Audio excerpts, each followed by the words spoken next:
Hello mga maring! Welcome to Hazelin's vlog! And this is lesson 102. Did I ever ask God why me? What was the question? Did I ever ask God why me? What was my answer? My answer is no. Because the reality is, kitang tanan magkasakit. We have to accept the fact nga mao gina ang reality sa kinabuhi. Dili tanan magkasakit ug dili sad ta makapili nga dili kita. Pwede na itong ma-prevent o pwede po tang magbuhat og mga healthy lifestyle aron dili ta magkasakit. Now, naa naman gyud ko sa reality karon nga ingon ani na nagyud ko'y sakit. So, ang ako dayong gibuhat, ako dayong gihalungkat ug unsa day akong nahimo sa akong lawas. Ako gyung gitanaw, is it hereditary? Or ako ni tinuyuan nganong nainginit ko. Kay balo mo, one thing nabutang sa akong kasing-kasing gyud, nabutang sa akong una-una, ako gyud ni ang sayop. Kay ngano man, sa una grabe kay kong magtrabaho.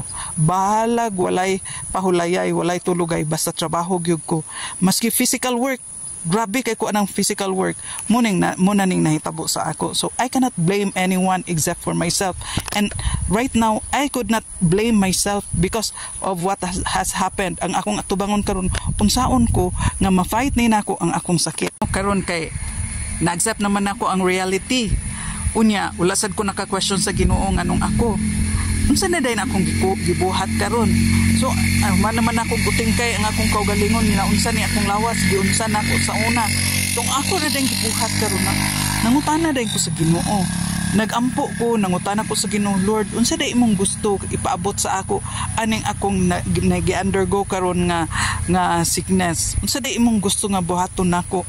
Mo din akong gibuhat kay ngano man nag-claim dayon ko sa Romans 8:28 that says, and we know that all things work together for good to them that love God, to them who are the called according to His purpose. Ang sickness murag lisod nga ignon nga, and we know that all things work together for good, murag di good ang sickness, but it can give us a good result. So nganong mang nangutana ko sa Ginoo nga, Lord, unsa man gyud gusto nimo isulti ipaabot dinhi sa ako kay wala ko kay balo na day koy sala nga gitaguan. Or kung tan-aw nimo gyud tingkay nimo sa imong kaugalingon nga wala kay sala, unsa day imong purpose nganong ini ko basin di ay nay mga tawo nga ma-save tungod sa akong sickness, nay mapanalanginan tungod sa aning akong sickness. So ingon ana ra na, it is not about us, it is about God's plan for us. Pinakadako nga butang nga gusto ipaabot sa Ginoo sa ako, nga gusto siya nga close ming duha through prayer and reading His Word. Ug dili lang kana gusto sa Ginoo nga ipolish pagyud ko kay daghan nga mga butang nga dili maayo sa akong kinayahan, pagkaulitan, pagkadali masuko, unya tulay pasensya, daghan gyud di gyud ko kapasar ani og magulit-ulit ko. So sa ako gyud giampo sa Ginoo nga in spite sa pain nga akong kanang mabatian, ako yung gipangayo nga ako'y joy and peace akong kasing-kasing na dili magbagulbol. O nagpasalamat dito sa Ginoo nga maski karon daghan na gyud kay kog pain nga kabatian sa akong lawas, but happy gyapon ko. Maski ang sakit dili makahappy pero na joy and peace akong kasing-kasing.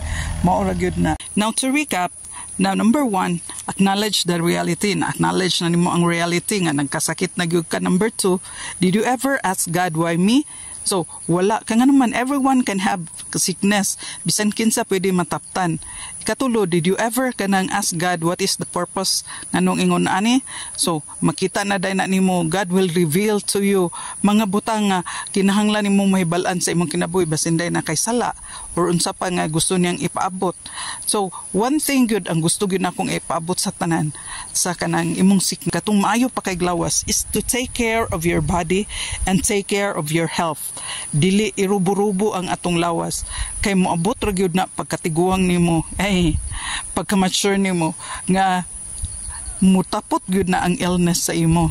Ug kana lang akong ika-advise. Bye-bye and thank you for watching.